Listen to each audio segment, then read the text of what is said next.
ಒಮ್ಮೆ white board ವಾಹನವನ್ನು ಖರೀದಿ ಮಾಡಿ 15 ವರ್ಷಗಳ ಕಾಲ RTO ಮುಖವನ್ನೇ ನೋಡದೆ ಇರತಕ್ಕಂಥವರ ಪರವಾಗಿ ಇಷ್ಟೊಂದು ದೊಡ್ಡ ಮಟ್ಟಕ್ಕೆ ತಾವುಗಳು ಧ್ವನಿ ಎತ್ತುತ್ತೀರಾ ಅಂದರೆ, ಪ್ರತಿ 3 ತಿಂಗಳಿಗೊಮ್ಮೆ ಟ್ಯಾಕ್ಸ್ ಕಟ್ಟುವಂತಹ ಟ್ಯಾಕ್ಸಿ ಚಾಲಕರದ್ದು ಬಾಳೆ ಏನಾಗಬೇಕು ಅನ್ನೋದ್ರ ಬಗ್ಗೆ ತಾವು ನಿಜವಾಗ್ಲೂ ಕೂಡ ಅರ್ಥ ಮಾಡ್ಕೊಂಡಿಲ್ಲ ಅಂತ ಅಂದ್ಕೊಳ್ತೀವಿ. ನಿಮ್ಮ ಸಂಸ್ಥೆಯಿಂದಲೂ ಕೂಡ ಅಷ್ಟೇ ಈ ಒಂದು ಪ್ರದೇಶಕ್ಕೆ ಅನಾನುಕೂಲವೂ ಇದೆ.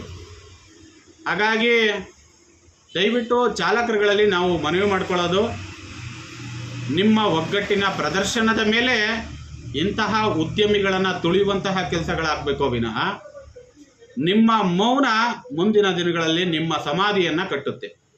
ಉದ್ಯಮಿಗಳ ಭಾರತ, ಬಂಡವಾಳಶಾಹಿಗಳ ಭಾರತವಾಗಿ ನಿಜವಾಗ್ಲೂ ಬದಲಾವಣೆ ಆಗೋದಕ್ಕೆ ತಾವುಗಳು ಬಿಟ್ಟುಕೊಂಡ್ರೆ, ಆ್ಯಪ್ ಆಧಾರಿತ ಸಂಸ್ಥೆಗಳನ್ನೇ ದೊಡ್ಡ ಮಟ್ಟಕ್ಕೆ ತಾವುಗಳು ಧ್ವನಿ ಎತ್ಕೊಳ್ತಾ ಹೋದರೆ, ಮುಂದಿನ ದಿನಗಳಲ್ಲಿ ನೀವು ಬೆಂಗಳೂರನ್ನು ತೊರೆದು ಅನ್ಯ ರಾಜ್ಯದ ವ್ಯಕ್ತಿಗಳಿಗೆ ಸಂಪೂರ್ಣವಾಗಿ ಕನ್ನಡವನ್ನು ಮಾರಾಟ ಮಾಡಿ ಅಷ್ಟೋ ಇಷ್ಟೋ ಕನ್ನಡವನ್ನು ಬಳಕೆ ಮಾಡ್ತಿರ್ತಕ್ಕಂತಹ ಹಳ್ಳಿಗಾಡಿನಲ್ಲಿ ತಾವುಗಳು ಜೀವನವನ್ನು ಮಾಡಬೇಕಾಗುತ್ತೆ.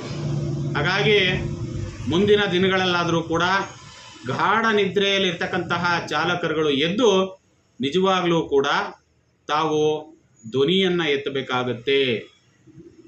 ಇನ್ನೂ ಕೂಡ ಈ ಸರ್ಕಾರ 2.5 ವರ್ಷಗಳ ಕಾಲ ಇರುತ್ತೆ, ಅದನ್ನು ಕೂಡ ತಾವು ಅರ್ಥ ಮಾಡ್ಕೋಬೇಕು.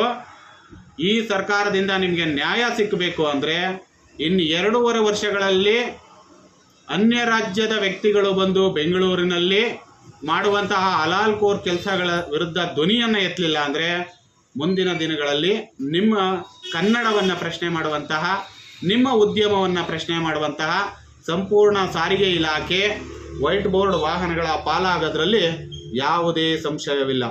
ಹಾಗಾಗಿ ತಾವುಗಳು ನಿಜವಾಗ್ಲೂ ಕೂಡ ಧ್ವನಿಯನ್ನು ಎತ್ತಬೇಕು. ಯಾರು ಭ್ರಷ್ಟಾಚಾರದಲ್ಲೇ ಮುಳುಗಿರ್ತಕ್ಕಂತಹ ಅಧಿಕಾರಿಗಳಿರ್ತಾರೆ ಅವರನ್ನು ತಾವುಗಳು ಪ್ರಶ್ನೆ ಮಾಡೋದ್ರ ಮುಖಾಂತರವಾಗಿ ನ್ಯಾಯವನ್ನು ಕಂಡುಕೋಬೇಕಾಗತ್ತೆ ಸ್ನೇಹಿತರೆ. ಧನ್ಯವಾದ.